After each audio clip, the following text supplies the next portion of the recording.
direct conversation, some deep reactions, please. All this comics narration ain't late me. A little more talk, a lot less read. A little fight, baby, is what I need. Close the trade, open up your brains. Explain it to me. Explain it to me, baby. Explain it to me.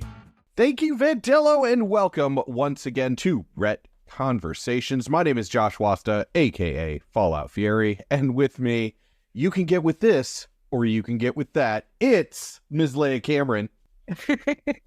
I might get with Bucky. You're going to get with Bucky. Yes. And with us once again, as our special guest, no stranger to this show, it is Mr. Michael Stout Garrity. Mr. Garrity, welcome. Thank you. It's Patrick. Patrick, damn it. Every time. Michael's my middle name, so, you know. I don't know. I've seen it in some context, and for some reason it always sticks. Okay. But today we will be discussing a really interesting book that Leia just kind of put up, Tales of Suspense, featuring Hawkeye and the Winter Soldier. Yeah, we've discussed this show or this comic before. Stop. Time out. You read the wrong one, bud. I did? Yeah. Second chances. Okay, well, if you go back to the recording we did, you were like, I don't know, it's like Tales of Suspense or this other one. Oh my God. That's okay. It's all right. This is, it's a okay. Well, this was a fun book. Tales of Suspense was a fun book. It was. No, the reason I didn't choose it is because he already read it. Oh. At Leia's recommendation. Yeah, I was gonna say I was the one who told him to read it, so I definitely knew that he'd already read it. So, but this is what Winter Soldier Second Chances. So if you want to, I don't know. I guess. Yeah, no, I'll just let you fly. Okay. Okay. I will. So here's how the show normally goes, and how we're going to adjust it on the fly because we're professionals. Professor L is going to be teaching both of us about this story. At any point, either one of us, Mr. Garrity or myself, can stop the entire podcast, pull the emergency brake, and ask Leia questions. If Leia cannot answer them, there's no one else to go to.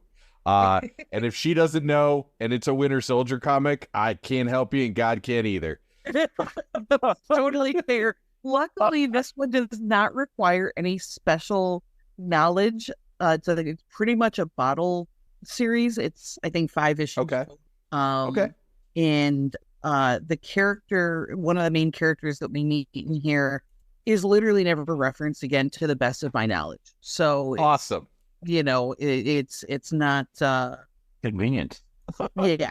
It does. And I actually chose this for that reason. Is that it's a short and sweet little story. It's fun.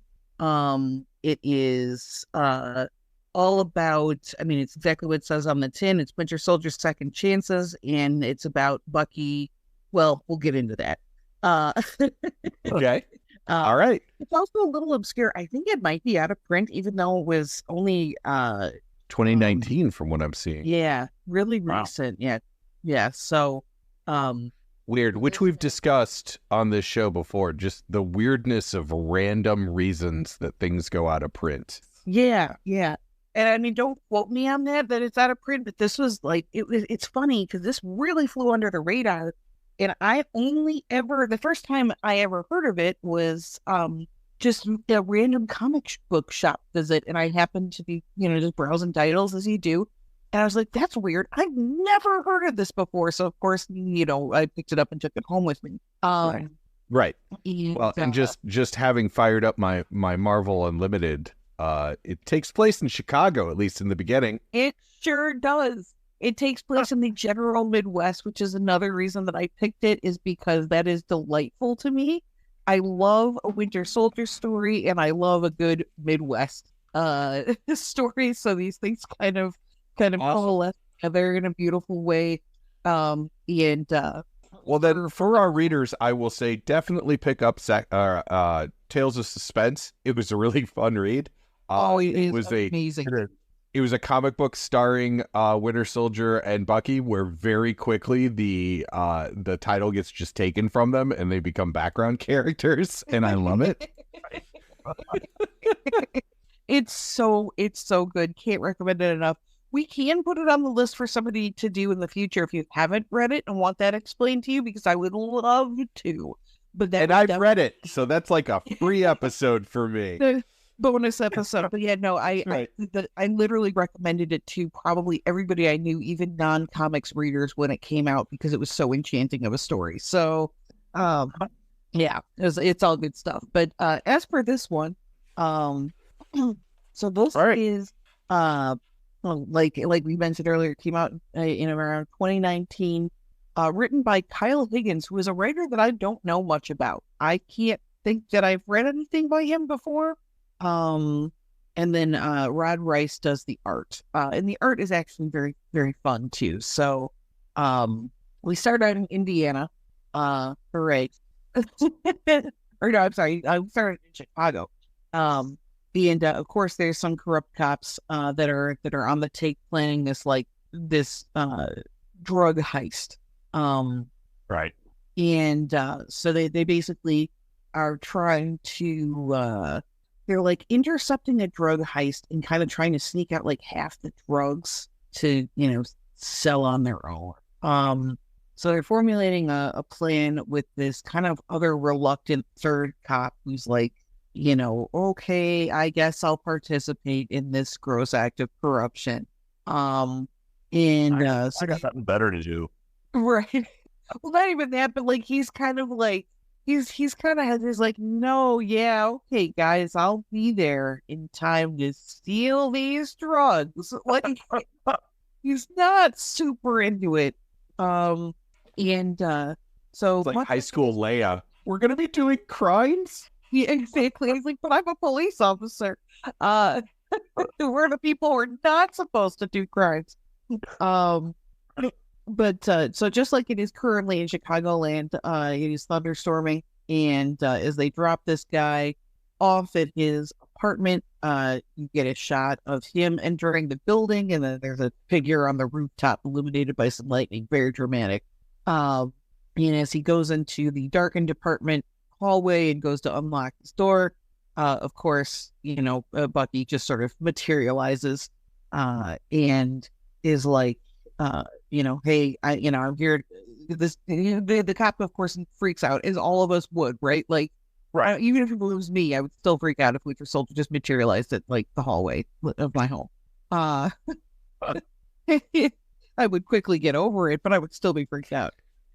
Then you'd have to double check if it was your birthday. Right. Like, oh shit. Singing Telegram. This is much better.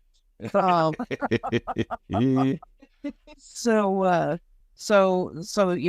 Bucky steps out from the shadows very dramatically again and is like, I'm here to help. And this cop immediately is like, I didn't think that you'd come. It quickly becomes apparent that this cop has somehow reached out to Bucky, who is basically going to put him under like the Bucky Barnes Witness Protection Program, TM. And it's because he doesn't want to do this job. He does not want to be a crooked cop anymore, but he doesn't know how to get out. So he's like, I've made some mistakes. These people have a whole organization behind them that, that the corrupt cops do. And they will kill me before they let me out. There's no way. Like, I want to start over. I will do whatever you ask me to do if it means that I don't have to do this anymore. So Bucky hands him a bag and is like, fill this with whatever you want to take with you. That's all you can take with you. No electronic devices, clothes, toiletries, whatever, sentimental stuff. But no electronics. And if it doesn't go in the bag, it doesn't fit. It doesn't come with. We're gonna, clean and transfer your bank accounts. We're gonna get you set up with new papers and IDs in a different town. We're gonna let you keep your first name but not your last. And then after that, you're gonna have no connection to this area or anything like that. just as they're kind of outlining this, there is a series of loud knocks on the door. And it's the crooked cops from before who are like, hey, open up. There's been a change in plan. Get your ass out here. Which is, bad. Yes. And so Bucky, being Bucky, is like, why even open the door? I'm just going to punch through the door with my metal arm and hit these dudes. Bucky does not believe in doors. I believe we've gone over this before. It's kind of funny too. Like, again, I understand comic books, and this is kind of a little bit, on the dramatic side. But like, we just went through all this. Like, we're trying to quietly sneak this guy out of his apartment and put him on witness protection. Busting through a door, is maybe not ideal. But at any rate. So yes, Bucky is offended by doors like Doomsday is offended by trucks. Yes, right. Yeah, just hates. So there's a bit of a fight. Bucky tells this guy whose name is Arthur, to keep moving, to run. And one of these guys gets a punch off on Bucky, which is, as we all know, most commonly regarded as a mistake with a capital M. Right. Yeah, so the thing that's interesting about this cop is, which is never mentioned again, is that he also has powers. Shows up like mutant abilities. Kind of like it shows like a sort of like a glowing red tentacles that extend from his hands that like wrap Bucky up very quickly. He's like, oh, what's he paying you, bud? Is it enough for new parts? And Bucky is able to, crack these tentacles. Like, they're like psychic tentacles. I don't know how to describe them. This is one of the bad cops? Yeah, one of the bad cops. Okay. All right. And is able to break free using his metal arm. And disarms the cop, takes us the sidearm and fires it near his ear, but like not at him, just so it like deafens him a little bit. And more corrupt cops show up. They're like, freeze, get on the ground. And Bucky looks at Arthur very quickly, is like, hey, these good cops are bad cops. And he's like, they're bad. And so he's like, great, well, how do you feel about heights? And before this guy can answer, he jumps out the window, holding him, and kind of manages to grab onto like a metal pipe that's attached to the building and like bend it towards the ground. So they have like a softer landing. They hop onto Bucky's motorcycle and motorcycle away. There is a section here we don't really need to get into, but it is presumably for new readers, just a couple of pages that are like, here's the story of the Winter Soldier, what happened to him.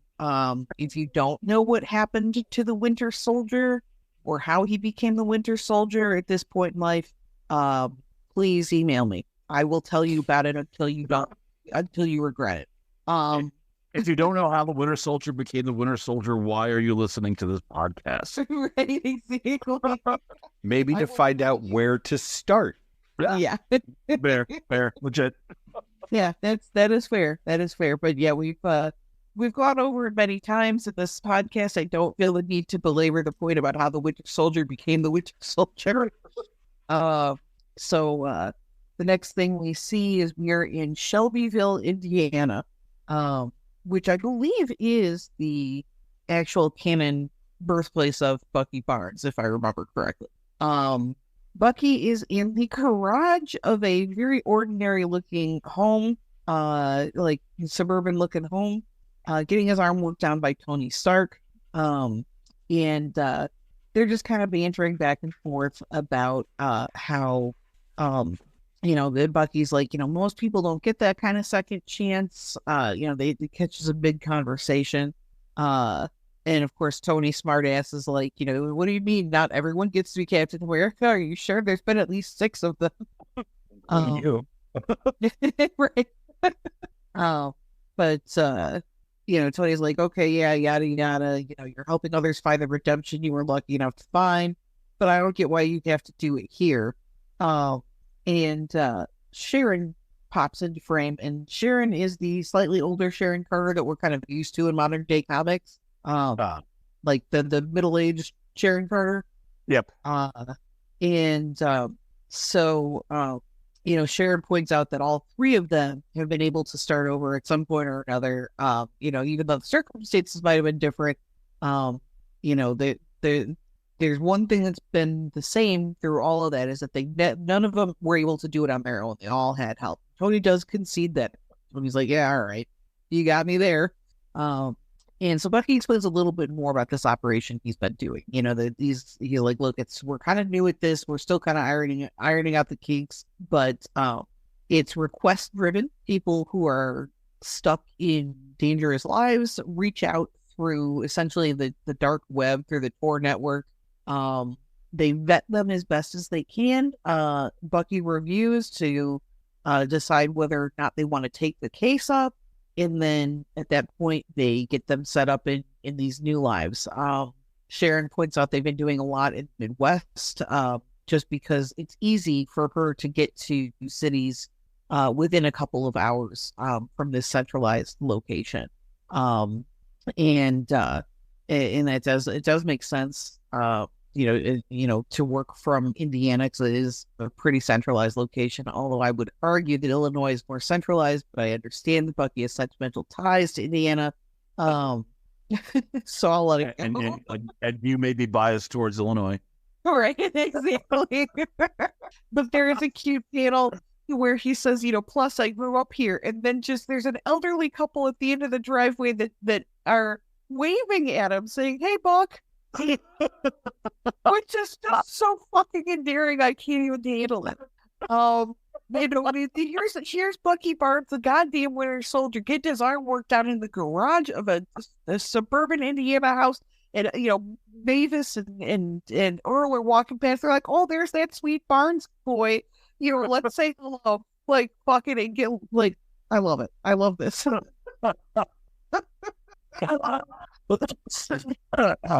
Oh boy. So and even Tony is kind of like, how many people here know you? and Bucky's like, well, they're having a Summerfest downtown. If you stick around and find out, we could probably use some help with the fireworks. So we cut over to there's a trauma flashback that Bucky is having, unfortunately. So we go right from sweet and light to just to sad about how at one point during his cryogenically frozen experience, a Soviet scientist actually thaws him out and tries to free him. Is like, hey, it's okay. You're gonna be fine now. We're getting you out of here. I want to do the right thing. I'm gonna take you home. This is wrong. What they've been doing to you is wrong. Bucky, and he's like, I'm gonna take you, or scientist is like, I'm gonna take you to people who have been waiting to help get you home in America. Bucky, who is still under the Hydra mind control, actually says, this kind of struggles against him as this guy's helping him up, and even in his weakened state is like, no, reaches out and snaps his neck. So when we cut back to the modern day, Bucky is we see that he's been like meditating. And when this trauma flashback is happened, and Sharon just kind of interrupts and is like, hey, we've got and he's like, oh, I'm sorry. And she's like, oh, the meditation seems to be, is it working? And he's actually fine, like he's not freaking out or whatever, and he's like, it's really intense. There's been a memory that I've been trying to kind of pull up, but I'm not sure how much is still missing, and so he's like, I gotta write this down while it's still fresh, and grabs a notebook and starts writing down like what he can remember. And just as he's doing that, his phone rings. And Sharon's like, hey, can you write it at the same time? You gotta get out of here. So we cut over to Bucky on the motorcycle again, and he is on the road.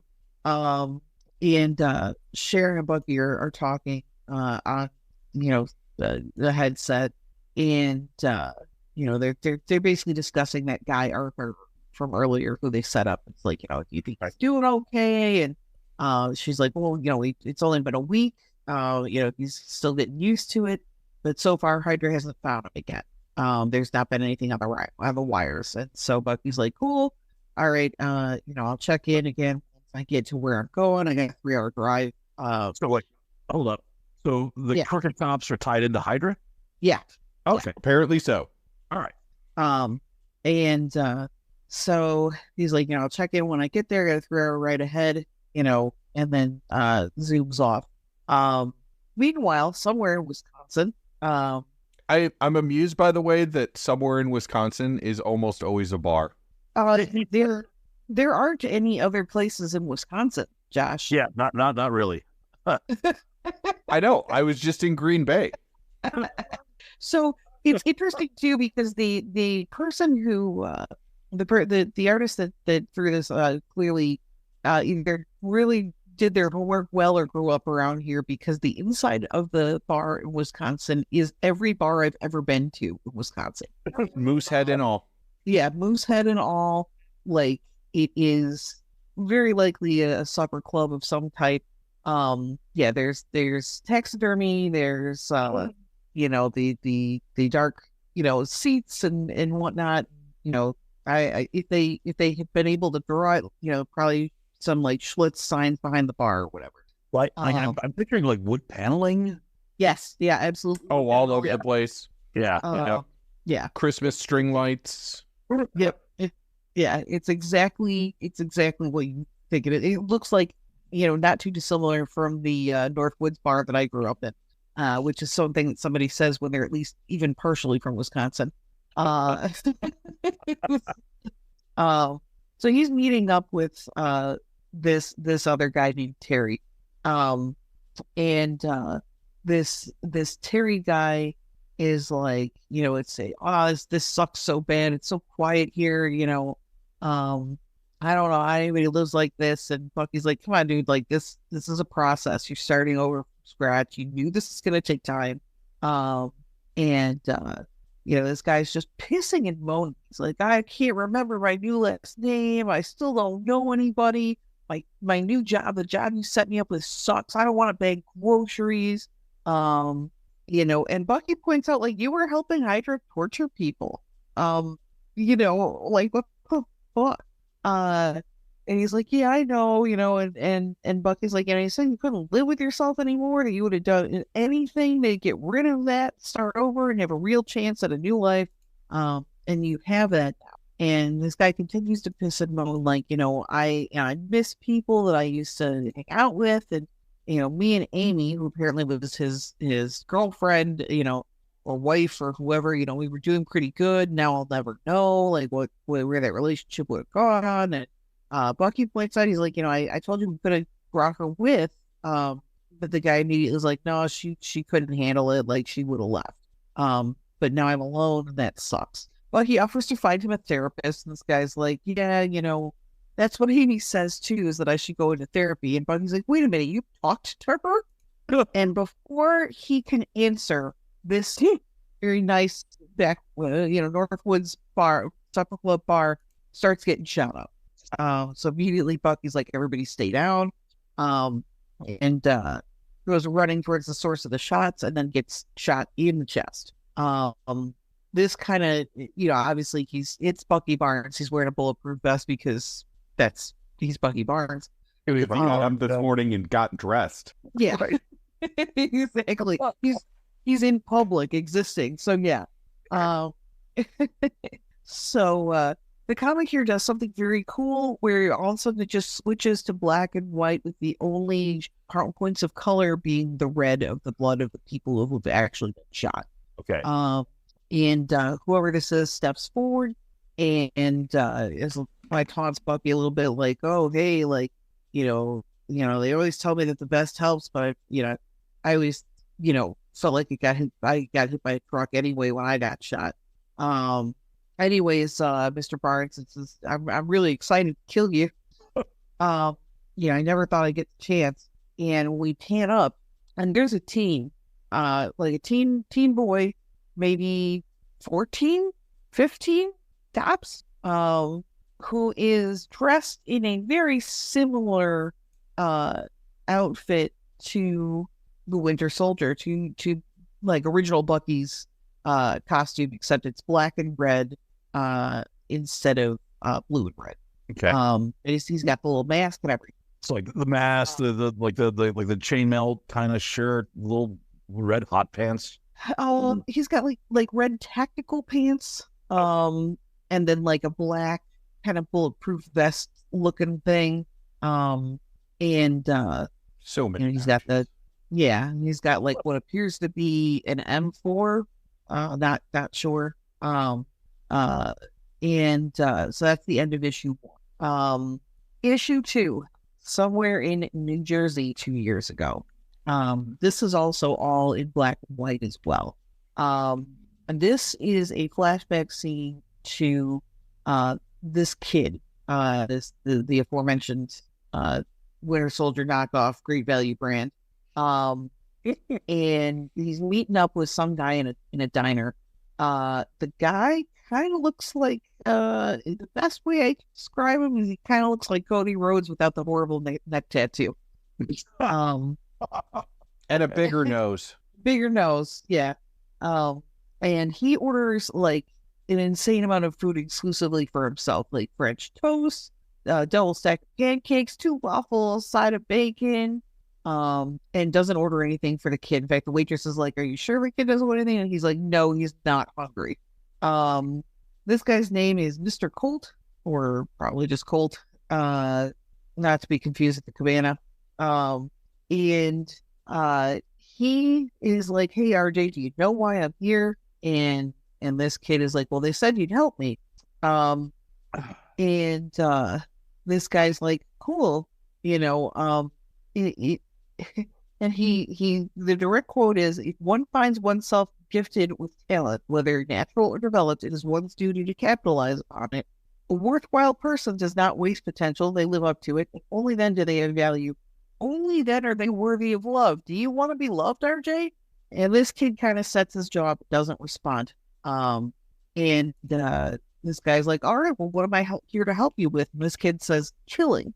And he replies, that's right. Take a look at these pictures. These are people who came before you who thought that they were also going to be killers. They're weak. They're failures. They couldn't cut it. This is the next phase of your education. It begins now. And then he just, takes like 2 bites of his food and is like, "Wow, my eyes are bigger than my stomach. Are you hungry?" And this kid's like, "Yes, sir." And he goes to reach for his fork. Before he can even do that, this guy passes him a giant, like, Bowie knife and is like, "All right, well, show me how hungry you are. Kill the 2 men in the back booth over there." And this kid is like, "Well, what did they do?" And this guy just looks at him and is like, "Go," like wordlessly is like, "Don't ask stupid questions," basically. The panel is drawn very well. Like the artist knows his shit.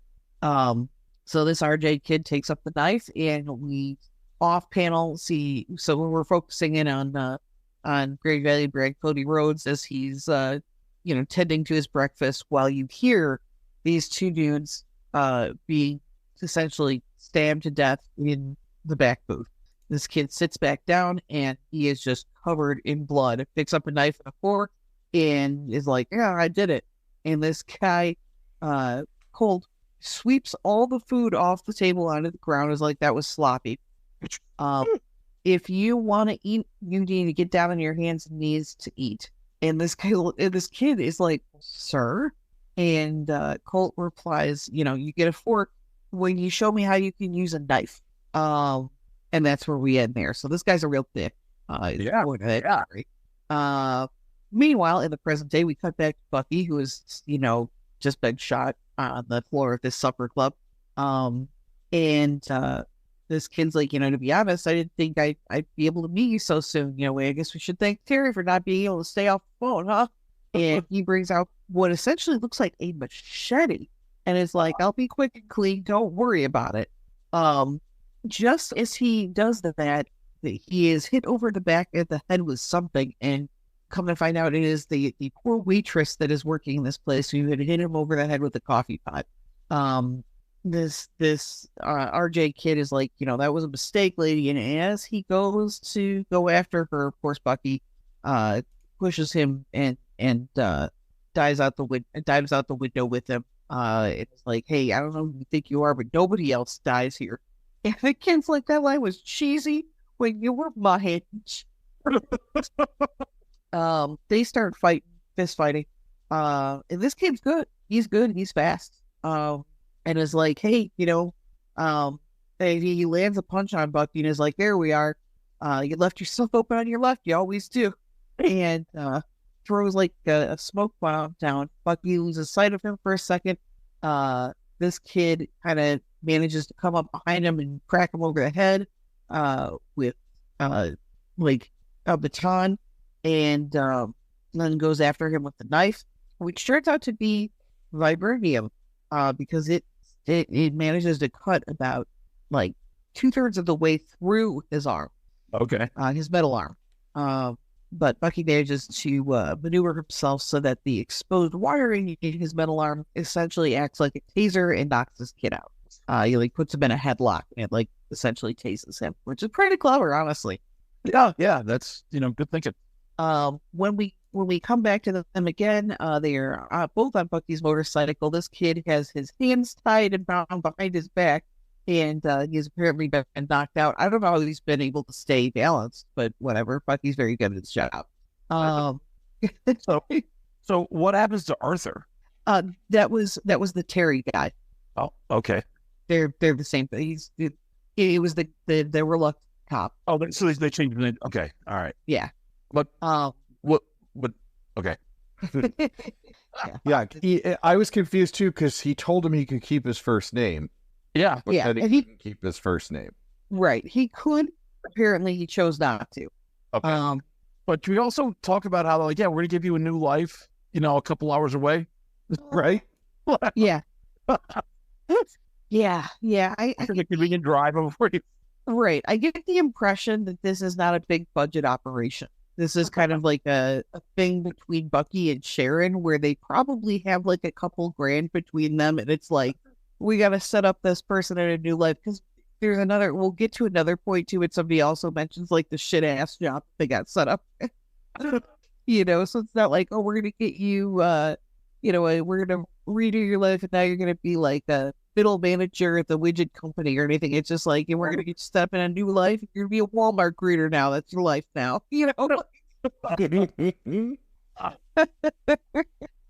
But so they're on the motorcycle. This kid is tied up, and he's like, immediately he's like, well, and Bucky does point out, you're strapped in tight. You only fall if I do. The kid's like, well, where are you taking me? What's going on? I'm gonna kill you the first chance I get, right? And Buck's like, well, I know you'll try. Anyways, what's your name? And he doesn't answer. So Bucky's like, look, I know your handler's gonna be disappointed. They put a lot of time into you, training you. They don't put you in the field unless you can handle yourself up close. They started you with the knife, right? Guns always give you distance, but a firefight can go south, or in your case, a rifle spray can be too wide. And this kid's like, I had you pinned down. I didn't doing fine until stupid jerk, So a waitress got the drop on me. Right.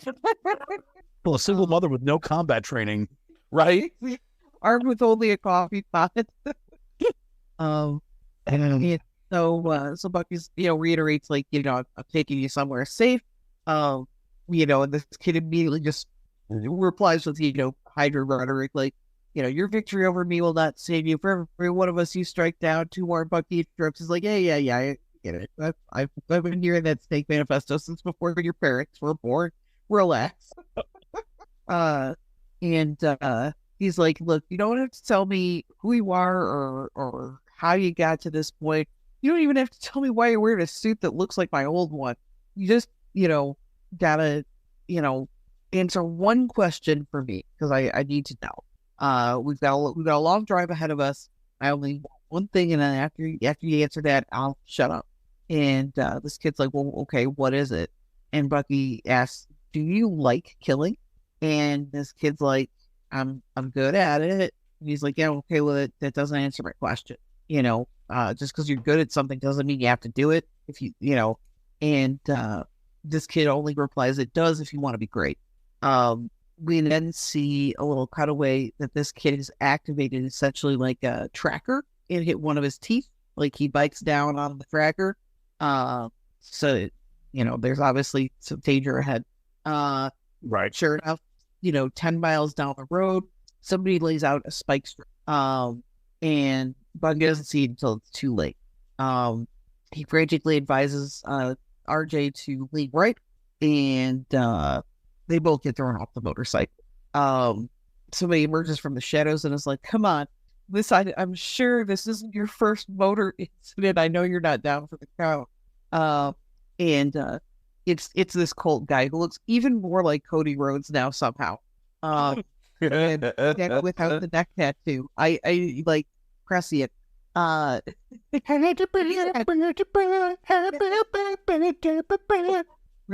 hairstyle, rock and roll. So he's got a pair of nunchucks, and he starts coming after Bucky. Bucky's like, "Who the hell are you?" Michelangelo. And the guy's like, "Don't, good dudes. Cowabunga." He's like, never mind that. It's, you're not who you used to be. You used to be good stuff, or now you're not good stuff. He then confronts RJ and is like, this is the opposite of clean. This is stupid. This RJ kid immediately starts, like, I can do better. I can be better when we come home. And he's like, no, you don't understand. You failed. Like, I'm here to clean up your mess, but you're not returning. I'm going to kill you. And of course, Bucky's not going to stand for that, and immediately pulls a gun out of this guy. And this Colt guy, immediately pulls out literally a golden gun and shoots Bucky through RJ. Damn. Yeah. Shoots Bucky, gets him in the leg, gets this kid in like the shoulder-ish area. So Bucky picks up like a piece of the motorcycle wreckage that is like on fire, and goes swinging on this guy. Tackles him. There's some fighting. Bucky just beats the absolute piss out of this dude until he's not getting up. And RJ's like, don't stop there. You got to kill him or he's gonna get away. And Bucky's like, please do not worry about this guy. He is not going anywhere. He calls Tony for an evac at medical. Tony's like, no problem. I got your coordinates. I'll be there at 10. And this scared shot kid now is like, I'm RJ. I'm RJ, Mr. Barnes. And Bucky, to his credit, is like, nice to meet you, RJ. You can call me Bucky. And offers his hand for a handshake. I love this man. We know. Yeah, it's well established. So that ends issue 2. Issue 3, we're back at the Indiana house. And Tony is once again fixing up Bucky's arm. Tony is like, you should really invest in a backup arm. Just a little bit of advice. And Bucky's like, well, then you'd have no excuse to come visit. And Tony's like, well, yes, because I absolutely love dropping everything, racing to the middle of nowhere, Indiana, twice in 2 days. That's my favorite. And Bucky immediately reports with, okay, well, next time I can just call Ironheart then. Tony immediately is like, oh, that's what you're taking from this? No. So I love Bucky's banter with just about everybody in modern comics. It's great. So Sharon comes in and reports that the nanites are hard at work on RJ, so they've got set up with some kind of nanite like healing situation. And Tony's like, hey, what do you know about this kid other than he shares your taste in fashion? And Buck's like, well, I know enough. When we come up to him again, he is sitting by this kid's bedside who's, healing up from being shot. And he wakes up and immediately is like, where are we? And Bucky's like, we're at my house. This kid's like, what? I'm in the Winter Soldier's house. Seems fake, but okay. But Bucky is like, hey, look, your bullet wound is closing. There's thanks to a targeted nanite repair. You're gonna have to stay here at least a couple days to get your strength back. You can stay as long as you want. There's things I might be able to help you with. I know what it's like to be turned into something that you're not, and to have your life stolen from you. But I also know what it's like to take it back. So 2 weeks later, this RJ kid is sitting on the couch in a therapist's office, and we quickly see that it is actually Doc Samson. So Doc Samson is giving him a little bit of therapy. The one therapist in the Marvel universe. So, there should definitely be more. Right? So this therapy session, RJ is clearly not into. He's the very, stereotypical, eye-rolling teen who's like, I don't have to do what you say, you're not my real dad, sort of situation. And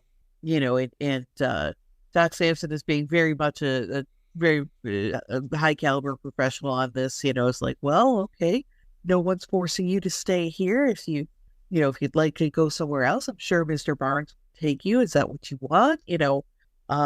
Look, kid, I knocked out the Hulk. All right. And Doc Samson's like, are you two getting along? And this kid's like, oh, he's just being nice to me, so I don't kill him. And he's like, okay, well, do you want to kill this guy? He's like, well, I'm supposed to. And Doc Samson again is just, been through a lot. It's okay and normal to be sick of talking, but we are trying to help you, and whatever, and so forth. And this kid's like, he this Colt guy, Mr. Colt, also gave me somewhere to stay, also introduced me to people who could quote unquote help me, but he also gave me some files on a lot of different people, including you, Doc Samson. I know you were the Hulk's doctor, and I know you couldn't help him. What makes you think you could help me? Which, I mean, kids kind of got a point, right? Well, you don't gotta be a dick about it. Jeez. Yeah, exactly. I was like, oof, teens, right? Right. So, meanwhile, on the front porch, Doc Samson is kind of giving a debrief to Sharon and to Bucky about how the therapy has been going, and he's like, this kid's been traumatized. This guy, this Mr. Colt guy that he was working with, was his closest thing to a father, and he turned on him and tried to kill him. So, so that's certainly, obviously, that's going to be traumatic. But then the person that he was modeled after and sent off to murder has unexpectedly taken him in and says he wants to help him. So he is going to naturally be very suspicious of anybody who's claiming that and anything, anybody and anything who's being like inauthentic. And he kind of goes into this kid's background a little bit more. He, his mom died when he was around 5. There's really no information about his dad. He spent most of his life in foster care, being bounced around between different foster homes. And that was before one of them decided to turn him over to Hydra. And Sharon's like, geez, no wonder he has trust issues. Right. And Doc Samson advises, the best thing that you can do for him is just be patient with him, give him positive reinforcement, help him to find a new normal. And we need to give him confidence in people again, and let him kind of learn that not everybody's going to betray him. And then Doc Samson, of course, is like, speaking of, like, how are you doing? And Bucky immediately is a little evasive. He's like, oh yeah, things are, they're good. We're really busy with work. But I have been finding time to kind of clear my head and, letting whatever memories come back. Doc Samson asked him if he's been keeping up with the journal. And Bucky's like, yeah, I have. But it's really, I can't believe how hard it is to stay honest, even if I'm the only one who's ever going to read this. As he says this, you can see that RJ is inside near the window listening in on this conversation. He immediately goes into Bucky's room, finds his diary, and starts reading it. Well, shit. Kids, man. I know. So next thing we see is Bucky and RJ walking down the street together. Buggy's trying to find a place for them to eat. He's like, do you want pizzas? Do you want hamburgers? Do you want ice cream? And Bucky's like, hey, look, I understand this is a lot to get used to. But the good part here is that anything is possible for you now. You can make your life whatever you want it to be. You could change your name if you wanted to. And this kid's like, what do you mean change my name? He's like, well, Hydra is what, they called you RJ. You don't have to be called by whatever Hydra called you. You can be called whatever you want. You can, change your name to Robert or Ryan or Rick. We can drop the K and make it look hip. And this kid's reply is, how has nobody killed you yet? And Bucky, all good humor, is like, well, it's not for lack of trying. To be fair, that tracks with the comic that I read, but it was Hawkeye basically asking him that almost every panel. But Bucky does reassure him that this is a transition period. Everything it's not going to be forever. It's okay that it's uncomfortable. Things will get better, and and he's like, look around. This should be proof of that. Everybody deserves a second chance, no matter what they've done. And he checks his phone, and his phone goes off, and he's like, there's a ex-SHIELD agent that turned on an Eastern European gang, and they need to clean away out of the life. He thinks that he might have been spotted in town and been made. I'm gonna go check on him. And he's like, you know what? Why don't you come with me? It might be good for you to see what this looks like. And besides, I trust you, and I want to show you that I trust you. And hopefully, if I do this, the more you'll start to trust me. Pretty reasonable. We cut over to we're in Michigan now. And they seem to be like a little hunting cabin in Michigan.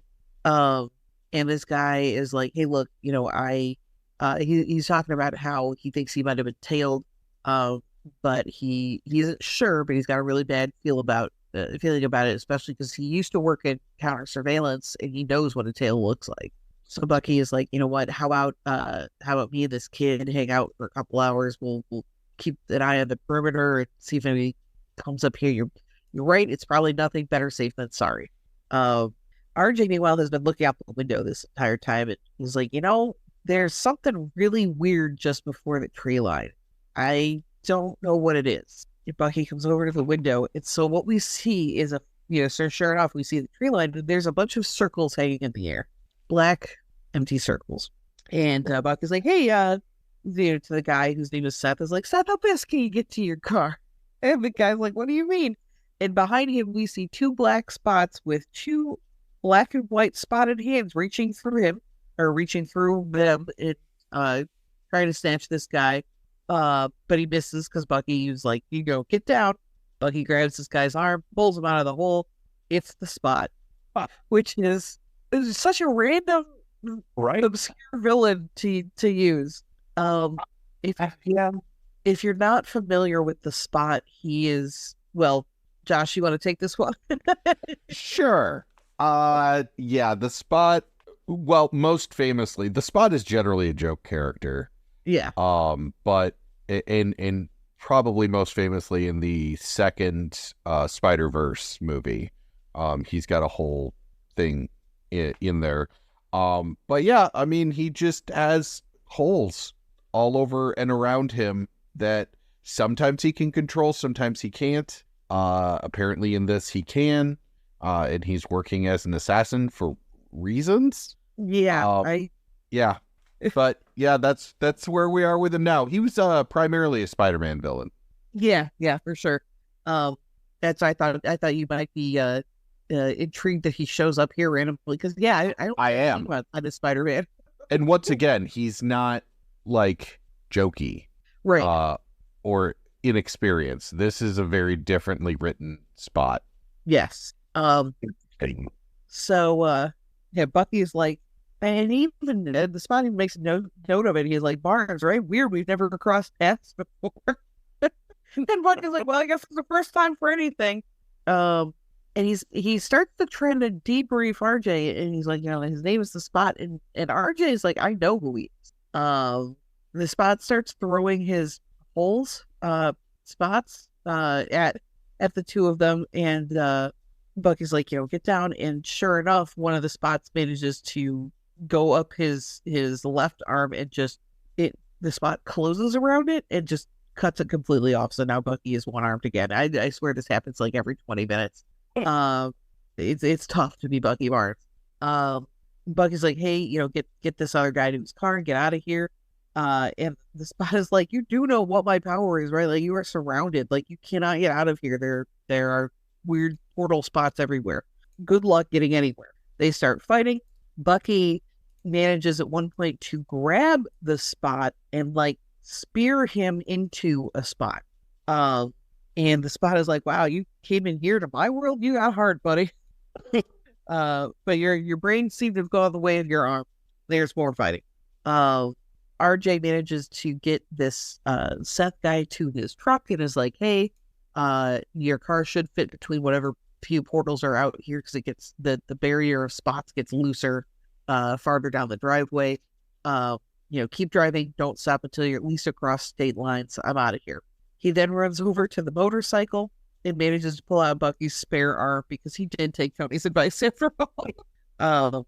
Meanwhile, Bucky and the Spot are continuing to fight, and the Spot does mention if it weren't for random luck, his employers probably would have never found this Seth guy. So it's implied that he's also working for Hydra, I guess. Which is weird, because that does not fit the Spot's MO at all. Right. But comic books. So, question mark. Maybe he needed the money. Yeah, exactly. I mean, shit. Don't we all? There is a really neat moment. So RJ reappears and manages to shoot through a number of the Spot's portals, so that meanwhile in Spot world, which is all white except for these portal spots, all these different shots are kind of coming in and crisscrossing through and they're just kind of going through portal to portal, sort of trapping the Spot. RJ, he doesn't show how, but he shows up in Spot world carrying Bucky's spare arm, and Bucky's like, what are you doing here? And he's like, here, I'm saving you, and hands him the arm. It gets reattached. The Spot's like, hey, look, you can waste all the ammo you want. It's not going to do anything in here. Since I can move things around as I see fit, you don't stand a chance, and Bucky's like, oh, yeah, okay, sure. Just punches him, knocks him out. And, he's standing there half beat up and is like, man, I hate it when Tony's right. A little while later, they're outside of the cabin. They've got the Spot neutralized. He's tied up, and Bucky's on the phone with Sharon, just confirming local law enforcement is on their way to pick up this dude. She's gonna work on a new place for this Seth guy. He's gonna have to kind of tough it out for a little while, but he'll be safe. But she does mention I'm surprised that you brought that kid with you. And Bucky's like, look, I know it seemed a little crazy, but it gave him some confidence, and it helped show him that we trust him and that there's better outlets for his skills. And he actually did a really good job. He came through in the crunch. But when I get home, I'll give you the full rundown. He then goes over to RJ and is like, hey, look, thank you. You actually really came through and you saved me. Both me and Seth owe you.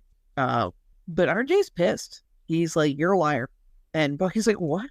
And RJ's like, you wanted me to trust you, but you're lying to me. You're lying to this guy. You're lying to everybody. You said that we could get better and we could start over. Our lives would be perfect like yours. But this is not, some perfect noble life. This isn't the movies where you're a savior. And Bucky's like, whoa, hang on, I didn't say that. That's, it's not fair. I'm just trying to show people that they can live a happier life, that, and RJ's like, but that's the lie. They can't because you can't. I read your journal. I know that you still have these terrible dreams and nightmares. I know you're still angry. I know you're not over what happened to you and all the stuff that you did. And telling people that they can move on and that they can change, do better, and be better is bullshit. You can't even do it yourself. Fucking teens. Man. Yeah. That's rough. Yeah. Again, like little shit has a point, but like, Right. yeah. You don't have to be like that. He says that if you want me to trust you, you got to tell me what you're really doing here and why you're doing all this. What are you getting out of it? And Bucky admits, helping people makes me feel worthwhile again. People tell me I've redeemed myself, and some days I think it's true. Some days I don't think that's the case at all. But hopefully, by helping people and helping people get these second chances and start over, it'll make the days that I really feel like I have turned a corner and turned my life around. I'll make those days feel less rare than they already do. I'm sorry if you thought I was promising you some kind of perfect life, but that's not the case. But I can tell you that every day can be slightly easier than the last. I'm going to help you however I can so that you don't end up where I was. And RJ admits he doesn't want to be a killer, and Bucky's like, look, I know. The good news is you don't have to. And RJ kind of breaks down at this point, starts crying, is like, I don't know what to do. I don't know where to go. And he's like, you don't have to figure it out right now. You all you need to know is that you're not alone. We'll help you. We'll help you figure it out. It also kind of mirrors the moment in I believe in Winter Soldier in the film, because there's a point where he's like, you're not alone, RJ, or at least you don't have to be, like, whole, like, hand on the shoulder, everything. That was a neat little nod to the film there. Yeah. Made me feel very happy.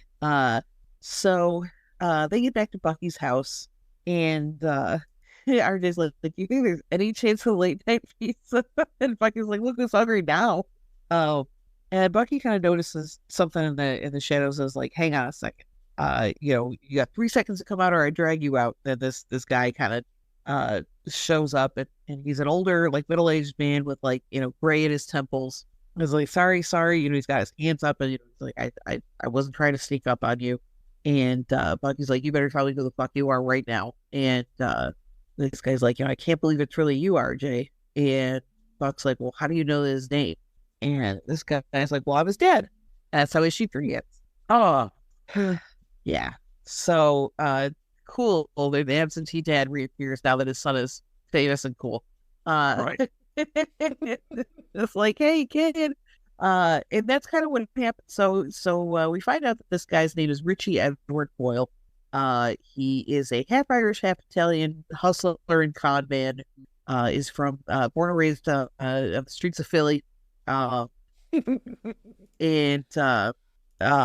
when he chilled out, Max, and relaxed and all cool.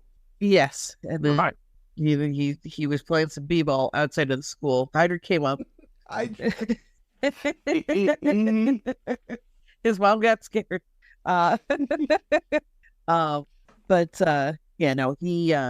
He had, he was married to RJ's mom, and had, and she got sick.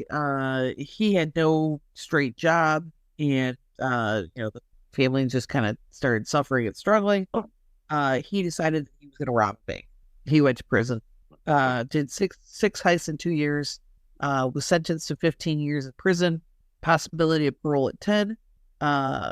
And he got an early release, 14 years to the day of going to prison, and then immediately found his way here. And Sharon is telling all this to Bucky as he's standing and looking over the city of Shelbyville, Indiana.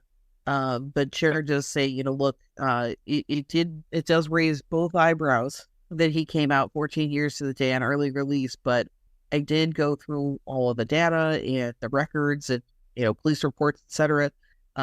Story checks out, and his DNA is a match for being the dad of this kid. So this really is this kid's dad. And go into how he found them. Well, yeah, we'll get there. Okay. And so Bucky's like, yeah, something still kind of stinks about this. Just keep digging. And she's like, yeah, no problem. And it turns out, on top of this building, not just looking out over the city, but specifically looking in and surveilling this diner that RJ and his dad are eating at. So they're catching up inside this restaurant, and it's not going super great. You know, his dad is trying to be a little bit too friendly, and RJ is of course naturally mistrustful. And you know, at one point, you know, his dad's like, "Are you sure you don't want anything else? Do you want maybe some sausage or fruit or bacon?" And this kid immediately is like, "I don't like bacon." So it's kind of they're kind of making awkward conversation. It was like, hey, you know, his dad keeps trying to be like, hey, it's really been great to like reconnect with you, and RJ's like, oh, has it? You know, and he's like, oh, well, I thought it was good. You know, what do you think? And RJ's like, I don't know what to think right now. This guy explains that he was just one day out of prison, and he looked up to the TV and saw, you know, RJ and Bucky on TV for, you know, helping solve a crime or whatever. And you know, what are the odds I'd be able to see, you know, footage of Bucky Barnes and my boy right next to him? And RJ's like, well, how the hell did you know it was me? And he's like, well, you're my son. How could I not know? You know, and it turns out, so and RJ rightfully questions him. He's like, you know, you said that you were arrested when I was 1. How in the world could you know that it was me if the last time you saw me was when I was 1 year old? How could you recognize somebody you've never actually seen before? And his dad's like, well, your mom said this to me just before she passed away, and shows him a picture of like a younger child, RJ. And he's like, you know, I've been looking at this every day for the past 10 years. I have memorized every part of your face, every line in your face, every freckle. You know, I spent so many hours looking at you and thinking about who you could be now. And, you know, and when I finally got out, I wanted to, you know, I made myself a promise basically to find you no matter what it took. You know, I wanted to get my boy back. And he's like, you know, I should have probably pulled this out sooner. You know, I batted all this emotional stuff, but, you know, and RJ's like, hey, look, there's a lot you don't know about me. You know, the sort of things that I've done. And his dad's like, well, you know, hey, we've all done stuff we aren't proud of. And, you know, and RJ protests, like, you don't know anything about who I am. You don't know me. His dad's like, you know, maybe you could tell me, Bucky. RJ starts, you know, crying again and starts breaking down again. And his dad is like, how about if I tell you what I do know? I do know that Bucky Barnes has been looking out for you, and he wouldn't do that unless he thought the absolute world of you. And I know that this is the second chance for you and for me and for our family. It's going to take time for us to get us to know each other better, but you know, I'd really like to do that. He offers to, you know, they're as this conversation is concluded, they're walking out of the diner, and his dad offers to get a breakfast tomorrow, and RJ's kind of reluctant, but like, oh, okay, sure, that sounds good. You know, his dad starts talking about like, you know, maybe instead of staying at a hotel here, I might find someplace a little bit more permanent, you know, if that's okay with you. And then they get interrupted by like the world's most cliche mobsters. There's 3 of them. They look exactly the way that you would think. And that, you know, sure enough, they're like, hey, I told you it was him. Hey, it's the guy, you know. Buffalo. Hey, we're Italian. And it comes out that his dad is somehow in debt to the mom. RJ's like, hey, you guys better leave, and they're like, oh, that's sweet. You know, this kid's trying to square up with us. So you know, you know, maybe you should take a hike, kid, while we settle some things with your dad. RJ is not having that. It takes a swing on him. And one of the other mobsters manages to grab him and kind of bear hug him. And as this fight is transpiring, Bucky, of course, just kind of shows up, steps out of the shadows as he does, and is like, you folks better run right this minute. They're like, okay, we're running. We're out of here. And as they do, you know, they let his dad know that he's got 2 days to give him some money, next time they're not going to say hello first. RJ's dad turns to Bucky and is like, "Oh, you've been following us, you jerk. I'm trying to reconnect with my son, and you're spying on us real classy." And Bucky's like, "Yeah, who were those dudes?" And sure enough, he's like, "Oh, I got under control. Don't worry about it." RJ's having none of it. He's like, "No, you got to tell us who they were for real." His dad is like, "Okay, look, there were some friends of mine that offered to help me out when I got out. They set me up with some starter funds, just to get back on my feet." And he reveals he's into them for 50 grand at about $2,500 a week, just in it. And then Bucky's like, "What's wrong with you, you idiot?" And his dad immediately gets defensive and is like, "Hey, I don't have to explain myself to you, bud. I'm going to go back and make a few calls and get this sorted out. Don't worry about it. I'll be fine." Bucky's like, and he storms off. Bucky's like, "Man, they ain't going away. Like, there's no chance." And RJ's like, "Well, then you should help. You're setting people up with new lives, right? Why can't you do it for him?" And he does point out, he's like, if you think that people deserve second chances, he's trying to make himself, better and do better. And Bucky rightfully points out, like, he got out of jail and immediately went into a loan shark. Like, that's a really shitty decision making. And RJ's retort is, it's really hard. It's hard to get back on your feet when you're not best friends with Captain America. Bam. This kid, like, he's a little stiff, but he has a point. He takes no prisoners. No. So he's like, I know you don't like him. I know you don't trust him, but I've spent the last couple days with him, and I do think he can do better. I think he just needs, a second chance. And if you're not going to help him, then I'll figure out a way to help him. We cut over to Philly, where the mobsters are in an Italian restaurant, because of course they fucking are. And so they're sitting there complaining about the quality of the food, and Bucky shows up and is like, "Hey, look, hello, keep your hands where I can see him. I'm here to talk." And he pays off the debt for Richie Boyle, for RJ's dad, and even the interest. And one of the mobsters is like, "This guy is a deadbeat, right?" And Bucky's like, "Yeah, people can change." And there's a beat of silence, and then all these mobsters just start cracking up. They're like, "Oh man, did you hear that? Richie Boyle has changed," And Bucky's like, I didn't fucking ask. I didn't ask your opinion." Right. But the mobsters do consider the matter resolved, and we cut back over a couple days later to an unspecified location in Indiana that Bucky is talking about how you're only 10 minutes from Shelbyville here. This apartment that we've got you set up in, the fridge is stocked. There's sheets on the bed. There's a clean cell phone on the counter. Just make sure you don't reach out to anybody from your past. I got you set up with a job bar backing at this local bar. And sure enough, his dad immediately starts pissing about the thing. It's like, "Oh, you think that's your idea of helping somebody else? Being a bar back?" Yep. Like, bro. What? Okay, what are your skills? Give us a resume. Let's. Right, exactly. Like, shit, just shut up and pour a drink or two. So he does. RJ is like, "Dad," and he's like, "No, I'm just kidding." That the most important thing of all is just to all the time I get to spend with my boy. I wouldn't trade that for the world. And I'm not gonna let either of you down. Bucky just kind of gives skeptical face dot gif at him.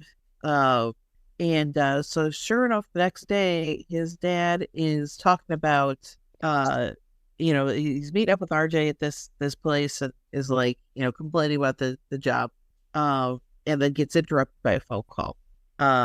He's like, yeah, okay, really, okay, yeah, I'll get back to you, and hangs up. And RJ's like, "Who was that?" And he's like, "Oh, it was just an old friend with a really good job opportunity." And immediately RJ's like, "Bucky said not to talk to somebody. Like, you gave somebody from your past your number. Like, what the hell?"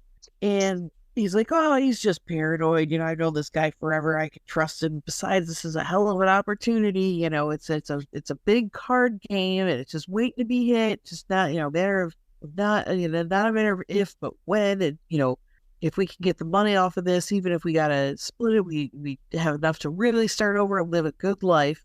And RJ immediately was like, I mean, you are starting over, like, Right. right, and he's like, no, this is, the only way to really be what you want in this world is with money, and this is a great opportunity. And RJ just kind of scowls at him and says, I don't think it's a good idea.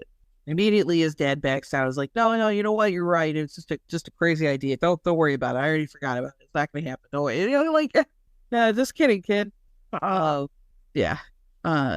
Meanwhile, Bucky and Sharon are hanging out in the backyard of the Indiana house and just kind of chit chat. He's sort of brooding, as he occasionally does. Occasionally. Yeah. All right. He's got a lot of he's got a lot of trauma. Like, let the man live. I'd brood too. But he mentions to Sharon, like, he's like, I don't trust this kid's dad. Like, we just got him out of the worst of this shit, and then this guy pops up and starts fucking everything up. Like, right when he started to trust us, and I don't have a good feeling about it. And Sharon does remind him, like, he's ultimately got to make choices for himself. Like, you could give him all the chances you want, but you can't control this kid. Like, he's going to do what he's going to do. And all of a sudden, Sharon gets a message. It's a video from the prison 2 weeks before Richie, RJ's dad, was released. And she's like, you know what? You should see this. We cut back to the bar that Richie's working in. He's talking to two dudes, and he's like, yeah, we're gonna. And I scoped it out. It's a terrible location. There's blind spots everywhere. We can definitely do that. And thanks guys for tipping me off. This is exactly the break we'd be needing.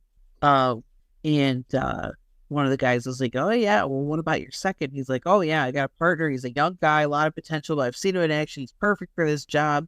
We got to work out some of the details still, but we'll both be there. And so they all toast to get back in business together. So end of the night, he's walking out of the bar, walks down, Crime Alley, as one does when they leave their workplace, and kind of from the shadows, he hears, this isn't a request, this isn't even a conversation. Pack up your shit and leave, you're done. And it's Buck, and Rich is like, hey, hang out there. You're not a fucking cop. I'm this kid, I'm RJ's family. What are you, a cop? That, right. You got no claim to my boy. And Bucky's like, neither does Hydra. And he's like, well, what do you mean? So Bucky holds up his iPad and is like, 2 weeks ago before you were released, you're paid a visit by a man who I just learned had broken out of custody. And it's a video of him talking to this Colt guy, the aforementioned Cody Rhodes Dotfoff. And he's like, Colt wants you to get Bucky back into Hydra. That's why he came to you. And he immediately was like, oh no, this guy came to see you right before he got out, said he got off, RJ went off the grid, was just looking for him, he's looking for any kind of lead, but I didn't know anything, and even if I could have helped him, I didn't, it wasn't me, basically. And Bucky's like, you really expect me to believe that they didn't send you here so they could get in touch with this kid? Is that why you're volunteering him to help you knock off a card game? And they fight. But Bucky's like, if you had any integrity, you'd pack your bags and get out of his life, or you could just go through me. This guy's like, he's my son. He's not your son. He's my son. He throws a punch at Bucky, and there's a very brief fight. I mean, he's like an older, middle-aged man. He does not have any kind of superpowers. During the course of this scuffle, he legitimately trips, falls, and breaks his neck on like a dumpster in this alley. Pretty horrible, actually. Like, and Bucky is even horrified by this. Like, holy shit! Like, we were just kind of messing around. Like, And that is how issue 4 ends. Issue 5. In the bathroom at the diner, RJ is splashing some water on his face. So he goes back to his table, and the waitress, the aforementioned waitress, whose coffee pot has now been replaced. It's fine. She's pouring some coffee. Is like, hey, are you sure you don't want to? This is a like wait. This is a different waitress. That waitress was in Wisconsin. Oh yeah, no, you're absolutely right. Sorry, they all kind of. But she looks exactly the same as the Wisconsin waitress. Yes. Maybe it is. Maybe she just low lines. I don't know. Like hell of a She just moved to Indiana. Wisconsin is crazy. This place I worked at got attacked. They got shot up. I had to knock a kid out. I moved to Indiana. First day. That's just like the kid that shot up my old. Oh, we're weeks together. I figured he'd know where it was safe. But we see on this kid's cell phone, there's a bunch of unanswered texts. You know, like, I'm here. Where are you? Hey, are you late? Are you okay? Like, you know, and just unanswered. And we cut over on the next page, and you can see this guy is clearly dead, and his phone is near his face, and just you can see it's going off all the text messages. Bucky and Sharon put him in the trunk of a station wagon and drive out to a forest, and they're just kind of sitting on a log next to a shovel. And Bucky finally breaks the silence, says, like, look, the right move is for this guy to just disappear. RJ never has to know. You know, and Sharon's kind of like, Buck, and Bucky immediately is like, you know, you what, you think I should have left him for the police? And, you know, now this kid has to deal with the unsolved murder of his father, you know, and define his life as some kind of revenge-fueled quest he'll never be able to finish. Like, I don't want this kid to turn into Batman. That's not even part of our wheelhouse. So Sharon's like, okay, so you're just gonna dig a hole? Like, why did you even call me? And he's like, you know, I don't know. But Sharon points out that you know, she thinks that he does know, and it's the same reason that he hasn't done it yet. And Bucky is like, look, this guy was a piece of shit. You know, if we'd given him enough time, he would have absolutely pulled this kid down with him. And then, you know, back to Colt and back into Hybrid. You know, he's better off without this guy in his life. And Sharon's like, you're right. That's not your choice to make, which is totally fair. Yeah, no. And Bucky confesses that, you know, the last couple of weeks he's been thinking about the memory that he had earlier in the series about, you know, the Soviet scientist that thought about one night from cryo, tried to help him escape. And he's like, you know, he tried to help me escape, so I killed him. Sometimes we don't know what's best for ourselves. And so Sharon's like, look, I'm not going to tell you what to do here, but if you want to help this kid, you know, this isn't the way to go about it. She says that she's got a place that she can keep the body safely until he can tell RJ the truth. And you know, she is proposing that Bucky does the right thing here for both himself and for RJ. Meanwhile, RJ has now broken into his dad's apartment. Just as he manages to make his way in, he is stopped by Colt, who has been apparently waiting for him there in the darkness, and is like, hey, look, you know, I'm only here because I'm worried about you. You know, that's and RJ is kind of startled by this. He's like, yeah, but did the police had you? You know, Bucky said, and Colt kind of interrupts him and is like, yeah, you know, Bucky says a lot of things. Maybe you should be better about who you listen to. Besides, there's still so much for you and I to do together. But this time, RJ's not having any of it. He immediately starts going after him and is like, you know, you tortured me, you manipulated me, you stole my life, you tried to kill me, and is taking swings on it, hits him over the head with a lamp. And Colt is like, yeah, yet here you are. You know, maybe I did something right. There's some fighting, but RJ manages to get one of his nunchucks away, kind of use it as a, you know, like to strangle him almost. And Colt's like, hey, look, if you're not careful, I'm not going to tell you where your dad is, but you're going to have to let me go first. Oh, no. This gives RJ pause. And so he does. He's up. And Colt's like, you know, hey, where do you think your dad is? You know, do you really think he just stood you up and left town? especially without taking any of his stuff. Do you really think that's what happened? And he produces an array of photos of his dad lying dead in this alley, like in a pool of blood. And he's like, you already knew, didn't you? Like, it's why you're here. You're just looking for proof. Now you have it. Your hero can't be trusted. Bucky can't be trusted. Sunrise in the Barnes household, and RJ is packing a bag full of his clothes very hastily. And Bucky intercepts in the hallway. It's like, hey, look, we should talk. RJ's like, no, I don't think you want to do that. And I'm not staying here. I'm leaving. And Bucky goes to stop him. And RJ immediately is like, hey, you're a hypocrite. You're a liar. Throws the pictures at him, like his dad. And Bucky's like, how'd you get a hold of these? And RJ's like, you know what? You didn't have the convenient excuse of mind control, so you deserve another chance. Is that what you thought about my dad? This is fucking harsh. This kid is harsh. This kid is, yeah. He is just knocking him out of the park, man. Right. RJ's like, I don't want to see you. I don't want to deal with you. And Bucky's like, well, it was an accident.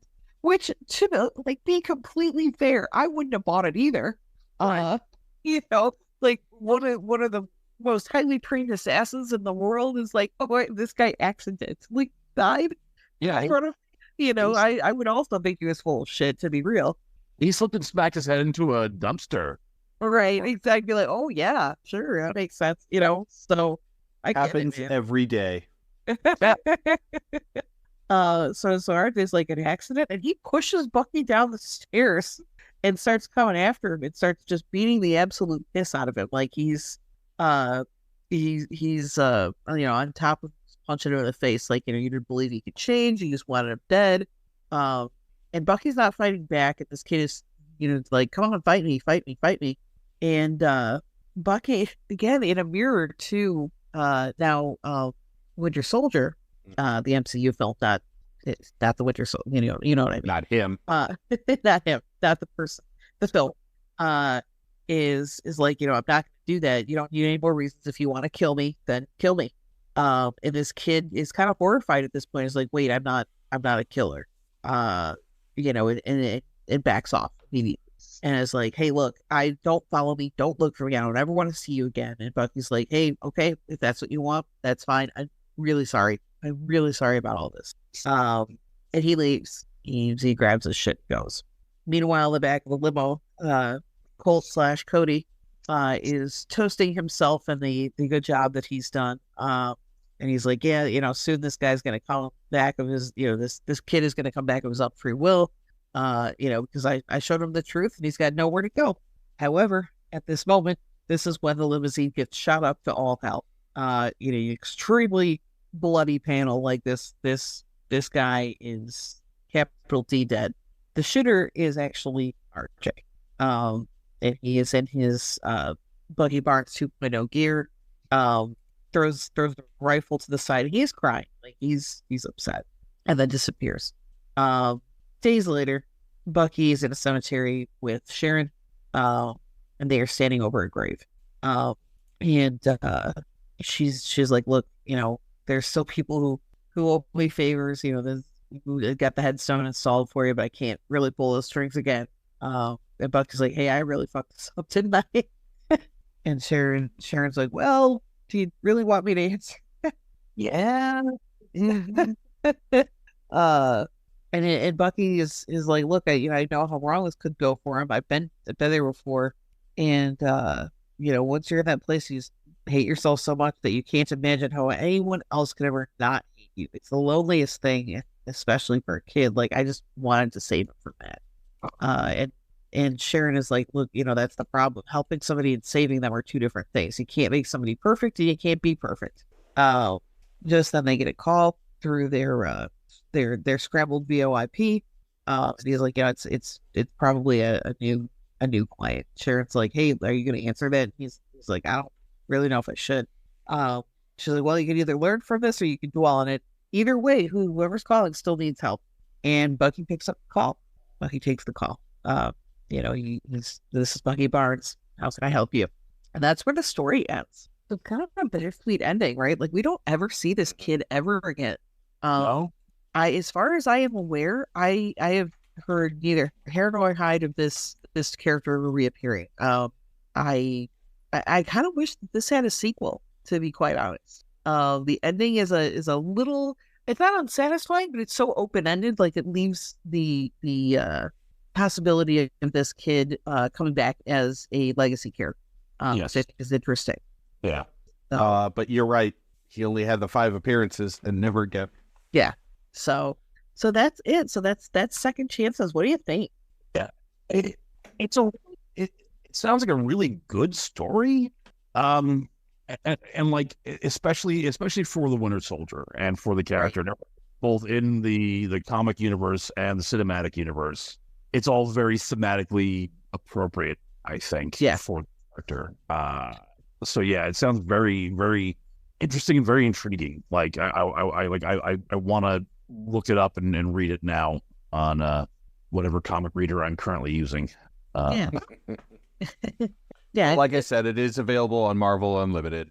Yeah, it's a good little story. The artwork is really nice too. I have to say I really enjoy the artwork on this because sometimes for me, I don't know about anybody else, but like sometimes the story can be good, but man, if the art sucks, I don't look at it. I want to deal with it, you know? Yeah, absolutely. There's like a really famous Captain America story where I just don't like the artwork at all. Yeah. And it kind of ruins the story for me. And yeah, for sure.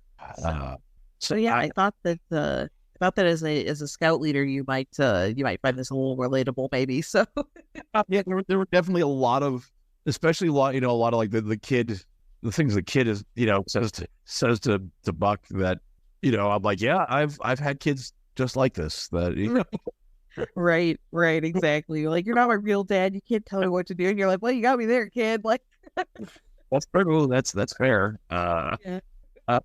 Yeah, that was actually a thing that I added on throughout your retelling here. But yeah, this was I really liked. I mean, from what you described, I really liked it. Good. Yeah, high recommend on checking this one out. It is a lot of fun. And like I said, high recommend to check out to Tales of Suspense. Tales of Suspense, yes. We will do that at a future date if somebody wants to, because I adored it. It was both of these have been really good Bucky stories. The other one a little less so.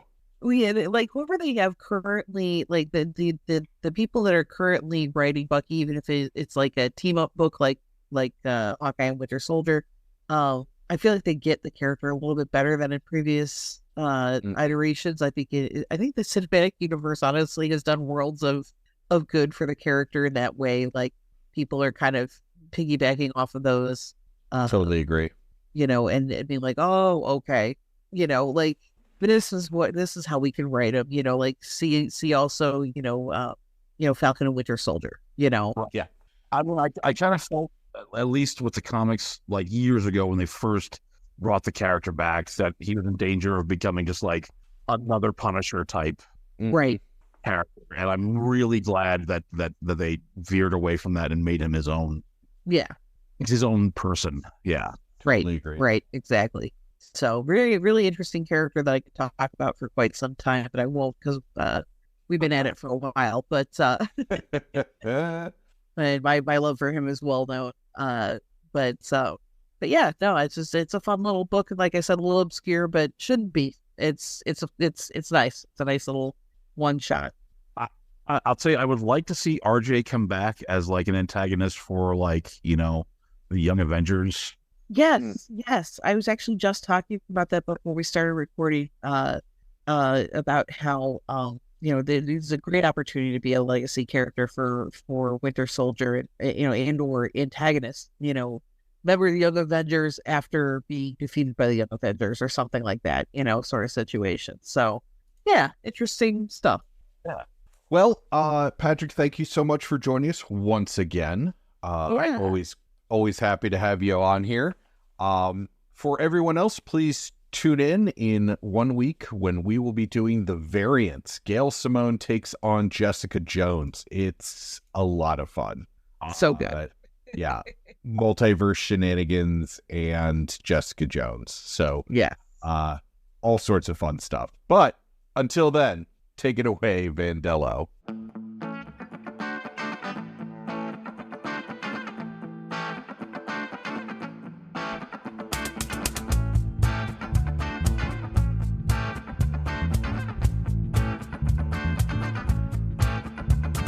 A little wreck conversation, some deep reactions, please. All this comics narration ain't elating me.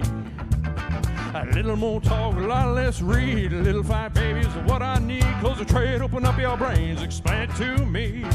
Explain it to me, baby. Explain it to me. Explain it to me, baby. Explain it to me.